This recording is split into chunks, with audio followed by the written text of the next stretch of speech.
Hello friends, आपका स्वागत है आज की इस वीडियो के अंदर। और आज की इस विशेष वीडियो में मैं आपका स्वागत करता हूं। और आज की इस विशेष वीडियो में हम क्या चर्चा करेंगे ये सबसे अहम है। आज की वीडियो का शीर्षक हमने रखा है, हाँ ये सट्टा बाजार है। देखिएगा, जो शेयर बाजार के अंदर हम लोग काम करते हैं तो हम लोग ये मानते हैं कि जो शेयर बाजार है वो एक इन्वेस्टमेंट का जरिया है, एक वेल्थ क्रिएट करने का जरिया है। लेकिन देखिएगा, इसके साथ साथ बहुत सारे जो चीज़ें हैं वो बाज़ार में चलती है। इन्वेस्टर के साथ साथ ट्रेडर्स भी होते हैं और ट्रेडर्स दोनों साइड की पोजीशन बनाते हैं, बुल्स और बियर्स वाली। आर्बिट्राजर्स भी होते हैं जो एक असेट से दूसरी असेट्स में शिफ्टिंग करते हैं। कुछ हेजर्स भी होते हैं, अपने लॉस या प्रॉफिट को जो है एक सही तरीके से मैनेज करते हैं, यानी कि अपने लॉस को मिनिमाइज़ करने की कोशिश करते हैं और प्रॉफिट को मैक्सिमाइज़ करने की कोशिश करते हैं हेजिंग टूल्स के रूप में। लेकिन आज की वीडियो का शीर्षक हमने रखा है, हाँ ये सट्टा बाजार है। क्योंकि जब हम शेयर बाजार में जो लोग काम करते हैं तो आम पब्लिक जो है हमारे को एक संदेह की नज़र से देखती है और उनको ये लगता है कि यार ये तो सटोरी है। और हम बार बार उनको समझाते रहते हैं, नहीं भाई साहब ये इन्वेस्टमेंट है। हाँ, ट्रेडिंग के मौके भी रहते हैं, बहुत सारे लोग ट्रेडिंग करने भी बाजार में आते हैं। लेकिन आज की वीडियो का शीर्षक हमने रखा है, हाँ ये सट्टा बाजार है। देखिएगा, सट्टा बाजार क्यों है ये मैं आज आपको बताऊंगा। देखिएगा, अभी आज एक्चुअली ऐसा कोई था नहीं कि न्यूज़ आउटकम कि जो बाजार चले। बाजार चलना ना चलना अलग बात है। लेकिन कल मैंने आपको, पहले निफ्टी के बारे में बात करते हैं। मैंने आपको कहा था कि देखिएगा, ये बाजार के अंदर जो ट्रेंड है ना, जिस तरीके से गिराते हैं वो फिर एक तरफा देखिएगा यहाँ से जो चढ़ा है बाजार विदाउट किसी पोज के। और आज का पूरा इंट्राडे भी विदाउट एनी पॉजिटिव आउटकम। लेकिन ये पता था कि लोगों ने ओमिक्रॉन के चक्कर में बहुत सारे शॉर्ट्स बिल्डअप कर रखे होंगे। और ये देखिएगा, करीबन करीबन 9% की रिटर्न्स आपको 15 दिनों के अंदर बाजार ने दिए। ऐसा कुछ नहीं है कि ऐसा होता नहीं है, ऐसा पहले भी हुआ है। लेकिन ये सट्टा बाजार है इसलिए क्योंकि यहाँ पे कुछ भी ऐसा नहीं था कि कोई रिजल्ट था, कोई न्यूज़ थी, कोई पॉजिटिव आउटकम था। लेकिन बात ये थी कि बाजार ओवरसोल्ड थे और सटोरियों ने सही मौका देख के चौका मार दिया। और मैं कल आपके साथ बात भी कर रहा था कि हाँ बाजार ऊपर की तरफ जाएगा, लेकिन इतनी उम्मीद हमें भी नहीं थी। हमें भी लग रहा था कि बाजार अगर नॉर्मल तरीके से देखें तो हमें लग रहा था कि 37,100 37,200 तक जाना चाहिए। क्योंकि जब बायर्स आ रहे हैं, एक ही साइड बायर ही बायर है, इसका मतलब सेलर गायब है। इसका मतलब है कि शेयर बाजार के अंदर कुछ लोग मिले हुए हैं और उन्होंने कार्टेलाइजेशन किया हुआ है और उस कार्टेलाइजेशन के दम पर बाजार जो है इस तरीके से चल रहा है। ऐसा नहीं है कार्टेलाइजेशन पहले नहीं हुआ, पहले भी हुआ है, ऐसा नहीं है। ये तो देखिए जी, धंधा है तो गंदा है। लेकिन जब इसमें जो लोग हैं वो आज कौन फंसे, आज बेचारा हमारा मिस्टर इंडिया गया। मिस्टर इंडिया मतलब हमारे HNI इन्वेस्टर्स। देखिएगा, HNI इन्वेस्टर्स क्यों फंसे कि FIs और DIIs ने मिला लिया जी हाथ। अब देखो, 3 दिन से FIs भी बायर, FIs ही बायर और DIs ने दब के माल खरीद। देखो, DIs की तो खरीदना ही है उसको भाई साहब। सरकार को LIC का IPO लाना है और LIC का IPO आने के लिए माहौल होना चाहिए, ठीक। लेकिन कुल मिलाकर FIs ने जिस दिन से अपने सौदे बदले थे, हमने चर्चा भी की थी कि FIs की इतनी बड़ी बाइंग नहीं है। लेकिन सीधी सी बात यह है कि दोनों की बाइंग थी।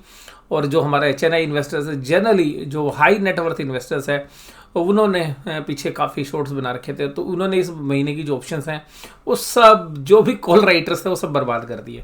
और मैंने आपको पहले भी ये चर्चा पहले भी की थी, कल भी मैंने कहा था कि बाजार को एक तरफा लेके जाएंगे। और मैंने यही बात बोली थी कि बाजार को एक साइड लेके जाते हैं, यानी कि बाजार के अंदर किसी को कोई मौका नहीं मिलता। यानी कि जो जिस तरीके से पहले बाजार चला करते थे, पहले FIs ये जो बड़े प्लेयर्स हैं वो ऑप्शंस को बेचा करते थे और रिटेल वाले या HNI इन्वेस्टर्स अपने पैसे गंवाया करते थे। अब लॉकडाउन के बाद क्या हुआ है कि बहुत सारे लोगों को नॉलेज हो गई है कि ऑप्शन सेलिंग में पैसा बनता है। सारा ट्विटर आप देखेंगे भरा पड़ा है इससे। और अब ये जो ऑप्शंस के जो सेलर्स हैं उनको कैसे फंसाया जाए, तो ये एक नया तरीका है।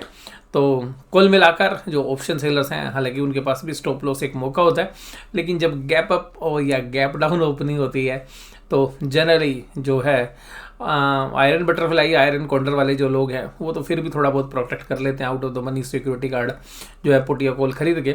लेकिन सब लोगों के लिए प्रैक्टिकली पॉसिबल नहीं होता है। तो कुल मिलाकर स्थिति आज इस तरीके से रही। तो बाजार एक तरफा चला, इसका कोई इंटरनेशनल मार्केट से कोई लेना देना नहीं था। हालांकि निफ्टी को मैनेज करना थोड़ा सा मुश्किल है, तो निफ्टी तो हालांकि फिर भी ठीक था क्योंकि इसमें बहुत सारे प्लेयर्स हैं, लेकिन बैंक निफ्टी में सीधा जो पूरा दम लगा रखा था वो बैंक निफ्टी में लगा रखा था। और जो भी निफ्टी में आप जो 120 पॉइंट की तेजी देख रहे हैं ये केवल बैंक निफ्टी और बजाज ग्रुप के शेयर्स की वजह से है। आज ये जो दम था ये बाजार ने दिखाया, और बाजार का जो दम है, बाजार है तो भाव भगवान है, तो इसमें चाहे किसी तरीके से है। पर हाँ, आज का शीर्षक हमने दिया, हाँ सच में सट्टा है। तो सट्टा चला, मतलब आप ये नहीं देखेंगे कि एक बार भी कहीं पर आपको सेलर नजर आया हो। और अभी 15 दिन पहले जो लोग माल बेच रहे थे वही अब माल खरीद रहे हैं। तो सिंपल सी बात है कि उन्हीं लोगों ने मिलकर माल बेचा था और उन्हीं लोगों ने पैनिक क्रिएट किया था, और फिर सब लोगों ने जो है सस्ते माल छोड़ दिया, और फिर अब देखिएगा बाजारों पर है। तो इन्वेस्टर्स के लिए एक बहुत बढ़िया बात मैं आपको बताना चाहूँगा, आप टेक्निकल भूल जाइए। इन्वेस्टर्स के लिए बोल रहा हूँ, टेक्निकल भूल जाइए, सब कुछ भूल जाइए। आप एक चीज़ ध्यान रखिएगा, अगर कोई चीज़ सस्ती मिले ना, सस्ता मिले खरीद लीजिए। मैं बार बार बोलता हूँ ये बात, और जब महंगी हो जाए तो बेच दीजिए। ये गोल्डन रूल है बाजार का। बाजार इस फॉर्मूले को कभी भी बीट नहीं कर सकता, बस आपको टाइम स्पेंड करना है। अच्छी एसेट्स, वैल्यूएबल एसेट्स सही भाव पर पकड़ लो, सस्ता ले लो, समय दो उसको, वो आपको रिटर्न जरूर देगी। ये बाजार का ना गोल्डन रूल है। और बाजार ऊपर नीचे करना ना बड़े सटोरियों का काम है, वो अपने आप करेंगे क्योंकि उनको अपने ऑप्शंस के प्रीमियम खाने हैं और इधर उधर बाजार को घुमाना है, तो वो उनका काम है। वो ऊपर भी करेंगे, नीचे भी करेंगे। हालांकि अभी बाजार एक तरफा चल रहा है। तो अभी बाजार के बारे में जो कल तक के लिए रुक, क्योंकि कल ऑप्शन की एक्सपायरी है, कोशिश पूरी करेंगे बुल्स। लेकिन देखिएगा एक धड़ा अभी भी ऐसा है जो बाजार में अभी उसने सेलिंग नहीं करी है। तो कल बाजार के अंदर वोलेटिलिटी वाला दिन रहेगा, और मैं उम्मीद कर रहा हूं क्योंकि ऑप्शन की एक्सपायरी है, बुल्स ने मोस्टली शॉर्ट्स पोजीशन कवर करा दी है। और जिन लोगों ने आज तेजी की है, मुझे लगता है कि यही कल ऊपरी लेवल पर ले जाके बेच देंगे, और कल ऊपर से सेलिंग आने की मुझे बहुत अच्छी संभावना लगती है। तो बाय तो देखिएगा, टेक्निकल चार्ट्स वाले सब लोग आपको बाय बोलेंगे। अभी टेक्निकल को रखिएगा साइड पे। कुल मिलाकर बाजार अभी ऊपर जाए, वैसे तो बाजार में इस स्थिति में थोड़ा सा साइड में हो जाना चाहिए। आपकी जो भी पोजीशंस हैं उनको या तो लाइट रखना चाहिए, या अभी बाजार को देखना चाहिए कि बाजार कहाँ पे जाके। देखिएगा बाजार बेचने का समय जब होता है जब बाजार अपना टॉप बना जाए। चलो जी, चलता जा रहा है, चलता जा रहा है, और आप टॉप भी तो पता नहीं चलेगा, लेकिन बाजार अपने नए हाई लेवल पे आ गया, और वहाँ पर आप अगर मंदी की भी पोजीशंस बना रहे हैं या अपना माल जो बेच रहे हैं, तो वो धीरे धीरे करके स्टैगर्ड मैनर में बेचने का सही तरीका होता है ना, स्टैगर्ड मैनर में ही खरीदने का। तो आज देखिएगा पूरा निफ्टी के अंदर ये निफ्टी के 5 सितारे हैं, इन सबको जोड़ लो, आपको पता चलेगा कि निफ्टी कितने पॉइंट चला। इसके अलावा बाकी बैंकिंग स्टॉक भी हैं, खाली आप इन्हीं को जोड़ लो। तो 30 और 25, 55, 75 और 90 और 100, पूरा 100 रन तो इन 5 खिलाड़ियों ने मार दिए। यानी कि 100 पॉइंट निफ्टी के अंदर, निफ्टी चला 120 पॉइंट। तो आप ये समझ सकते हैं कि बैंकिंग स्टॉक्स के दम पे ये निफ्टी में आज कोई ऐसा नहीं है कि मैं निफ्टी कहूँ, लेकिन आज बैंक निफ्टी में पूरा सट्टा चल रहा था। इन्फोसिस, टेक महिंद्रा, टीसीएस, एचसीएल टेक और देखिएगा डिफेंसिव नीचे थे। अब जब कल बाजार के अंदर कहीं पर भी प्रॉफिट बुकिंग होगी, ये आपको रोकते हुए नजर आएंगे बाजार को। ये बाजार के अंदर होता है सर, ये नॉर्मल चीज़ है। इंडेक्स को मैं निफ्टी को मैनेज करना थोड़ा सा मुश्किल होता है, लेकिन बैंक निफ्टी में 5 शेयर्स हैं, 5 में से 3 शेयर्स भी मैनेज हो गए तो बैंक निफ्टी को किधर भी मूव करा सकते हैं। और HNI इन्वेस्टर्स देखिएगा, और इवन रिटेल इन्वेस्टर्स का फेवरेट है बैंक निफ्टी। तो इस तरीके से बैंक निफ्टी के अंदर भी जो है लॉन्ग पोजीशंस लोगों ने जल्दी काट दी होंगी, और शॉर्ट्स वालों ने अपनी पोजीशन रखी होंगी अगर स्टॉप लॉस नहीं काटे होंगे तो।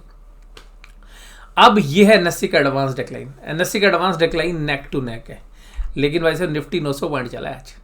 और यहाँ भी देखो, आप जहाँ पर नज़र दौड़ाओगे, बजाज फाइनेंस, बजाज फिनसर, सब फाइनेंशियल्स के दम पे, एक्सिस, HDFC। और देखिएगा इनके लिए बुरी खबर थी, मैं आपको बताता हूँ। बुरी खबर क्या है कि यूएस के अंदर बॉन्ड यील्ड के रेट बढ़ रहे हैं। अगर रेट ऑफ इंटरेस्ट बढ़ेंगे ना तो हमारे बैंकों के लिए भी खराब ही है, क्योंकि जो फॉरेन फंड्स हैं उनकी जो इन्वेस्टमेंट है वो इंडिया में कम हो जाएगी, या बॉन्ड मार्केट में भी पैसा इंडिया में कम आएगा। तो कुल मिलाकर अगर यूएस में रेट ऑफ इंटरेस्ट बढ़ते हैं तो इंडिया के लिए अच्छी न्यूज़ तो है नहीं, लेकिन फिर भी ध्यान रखिएगा, जिधर बड़े लोगों के सौदे बने होते हैं बाजार उधर जाता है। और ये देखिएगा आज जो है साबित हो गया। और सबसे खास बात ये कि सेलिंग नहीं थी ऊपर, आप सेलर तो थे ही नहीं वहाँ पे। और देखिएगा फाइनेंशियल्स कमजोर थे और सट्टा लगा हुआ था निफ्टी बैंक में, ध्यान रखिएगा। आपको लग रहा होगा कि निफ्टी में सट्टा, नहीं नहीं नहीं, सट्टा था निफ्टी बैंक में। और हमने भी आज बात की थी कि 37,100, 37,200 और 37,250 भी हम मान लेते हैं, 50 यहाँ तक हम बाजार उम्मीद कर रहे थे, 37,200 तक मैंने कल बोला। और बाजार ने इसको फाड़ मार जैसे 37,250 गया बाजार, भाई साहब स्टॉप लॉस ट्रिगर हो गया। जिन्होंने स्टॉप लॉस लगा रखे थे उनके तो ट्रिगर होगा, जिनके स्टॉप लॉस नहीं लगे उनको एक बार ही मौका नहीं दिया, सीधा बाजार 27,450 460 पे जाकर रुका। उसके बाद हालांकि एक रिलीफ आया था, 37,305 310 तक बाजार आया था, लेकिन कुछ क्षण भर के बाद। और उसके बाद तो भाई साहब बाजार जो है नए हाई पे आई। लास्ट के 10 से 15 मिनट जो है उसमें जो इंट्राडे ट्रेडर्स ने जो माल खरीदा होगा उन्होंने ऊपरी लेवल्स पर प्रॉफिट बुक कर लिया। तो कुल मिलाकर इसलिए जो है आपको ऊपरी लेवल से थोड़ी सी करेक्शन दिख रही है। ये भी इसलिए क्योंकि देखिएगा जब बाजार भग रहा होता है तो जब डायरेक्शनल मूव होता है तो जो स्मार्ट इन्वेस्टर्स हैं, स्मार्ट ट्रेडर्स हैं, वो बैठ जाते चलो आज ये फंस रहे तो इन्हीं की साइड है। तो इसलिए बाजार जब गिर रहा होता है तब भी ऐसा ही होता है, बेचने वाले आ जाते हैं, बट बेचने वाले के पास चांसेस थोड़े कम होते हैं कैश मार्केट में, क्योंकि वो डिलीवरी होगी तो ही बेची जाएगी। अब ये देखिएगा यहाँ पे मूव, तो कल के लिए मूव ये है कि कल वोलेटाइल सेशन रहेगा, हो सकता है ऊपर खुले, जो आज वाला व्यू था हमारा, पर हमें ये लग रहा था कि आज ऊपर जाके बाजार एक बार नीचे आ सकता है। और 36,500 पे अच्छी पुट राइटिंग थी, हम ये मान रहे थे कि वो बेस बनेगा वहाँ तक। अगर 36,500 टूटता तो हम वीकनेस देखते, लेकिन अभी बाजार देखिएगा अलग दिशा में चला गया है और ऊपर। हालांकि देखिएगा ऊपरी लेवल्स पे एक रेजिस्टेंस आना चाहिए, क्योंकि ये देखिएगा ये सारा एरिया जो पूरे 1 महीने का काम था वो 1 दिन में हो गया। 1 महीने जब बाजार टूटा था तब देखिएगा यहाँ पर भी देखिएगा एक बड़ी कैंडल बनी थी, तो उस बड़ी कैंडल के सामने ये कैंडल्स देखिएगा 5 कैंडल से 5 दिन में बाजार चला है 3,000 पॉइंट। 5 दिन में 3,000 पॉइंट जो है चला है बैंक निफ्टी। तो आप यहाँ पर मैं ये तो कहूँगा नहीं कि देखिएगा रेजिस्टेंस यही है बस जो है लास्ट है 38,100 200, अगर ये भी पार हो गया तो फिर तो पार ही है, फिर तो कोई ज़्यादा है नहीं, क्योंकि ये सब छोटे कैंडल्स थे तो इनको तो भेद ही पाएगा। लेकिन फिर भी मुझे ऐसा लगता है कि जिन लोगों ने 4-5 दिन माल खरीदा भाई यार, लास्ट वाले दिन अपने प्रॉफिट को जो है काट सकते हैं, तो ये ध्यान रखिएगा, क्योंकि फिर अगले हफ्ते की ऑप्शन से लिखी जाएंगी तो अगले हफ्ते में पोजीशन बनाना थोड़ा मुश्किल हो जाएगा। तो फिर ऊपर के लेवल पर सप्लाई भी आती है, तो सप्लाई का रूल भी है। तो मुझे लग रहा है कि कल तो कम से कम ऊपरी लेवल पर एक रेजिस्टेंस जो है बाजार फेस करे, और हो सकता है अगर इन्हीं तेजी वालों ने मंदी की पोजीशन बना ली हो तो ये नीचे गिरा भी सकते हैं बाजार को। HDFC bank, Kotak Mahindra bank, भाई साहब सब ने सेंचुरी ठोक दी आज। HDFC bank, Kotak Mahindra bank, ICICI bank, SBI, axis थोड़ा सा चूक गया, लेकिन एक्सिस में परसेंटेज टर्म्स में तेजी थी। गिरावट में कोई नहीं था, इंडसइंड बैंक था वही फ्लैट था। तो शेष AU स्मॉल फाइनेंस बैंक तो आज सुबह सुबह 10% ऊपर हो गया था और बाद में वो नीचे आ गया। FIIs ने देखिएगा 300, कोई ज़्यादा बड़ी बाइंग नहीं है, लेकिन दोनों ने बाइंग करी, दोनों एक साइड हो गए, तो बेचारा HNI का कहाँ है। और ये सारी बाइंग जो है मोस्टली आप देखिएगा, ये बाइंग आपको ये मत देखिएगा, ये बैंक निफ्टी में तो बहुत जबरदस्त बाइंग होगी, ये 1271 है, क्योंकि इन्होंने इन्फोसिस और TCS HUL जैसी चीज़ बेची है और इन्होंने बैंकिंग खरीदी, तो बैंकिंग में इन्होंने 4,000 करोड़ के आसपास का माल खरीदा होगा दोनों ने मिला के। और ये देखिएगा इंडेक्स में बाइंग है और इंडेक्स ऑप्शंस इन्होंने बेची है, तो इंडेक्स ऑप्शंस 2-3 दिन से बेच रहे हैं, तो क्या बेच रहे हैं, पुट ही बेच रहे होंगे, क्योंकि प्रॉफिट वहीं पे आ रहा है। लेकिन आज थोड़ा सा अमाउंट कम हो गया है, तो यहाँ पे थोड़ा सा जो है हमें देखना पड़ेगा वेट एंड वॉच। और स्टॉक फ्यूचर्स भी मामूली से बेचे हैं। तो FIIs के डेटा कोई ऐसा कोई वीक नहीं है, DIIs के डेटा है ही मजबूत। HNI इन्वेस्टर आज फंस गए, तो हो सकता है कि देखिएगा कल लास्ट दिन है, HNI इन्वेस्टर्स भी अपनी पूरी ताकत लगाने की कोशिश करेंगे। और कुछ ऐसे भी FIIs होंगे, क्योंकि सारे एक साथ तो होंगे नहीं, हालांकि कार्टेलाइजेशन में मोस्टली एक साथ हो जाते हैं, लेकिन कुछ ऐसे भी होंगे जो ऊपरी लेवल पे सेलिंग करते हुए नजर आएंगे, क्योंकि जितनी बड़ी रैली हुई है उतना वॉल्यूम नहीं था बाजार में।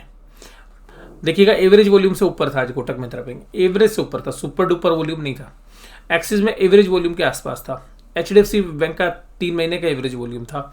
ICICI बैंक एवरेज वॉल्यूम से ज़्यादा था। SBI एवरेज वॉल्यूम से ज़्यादा था।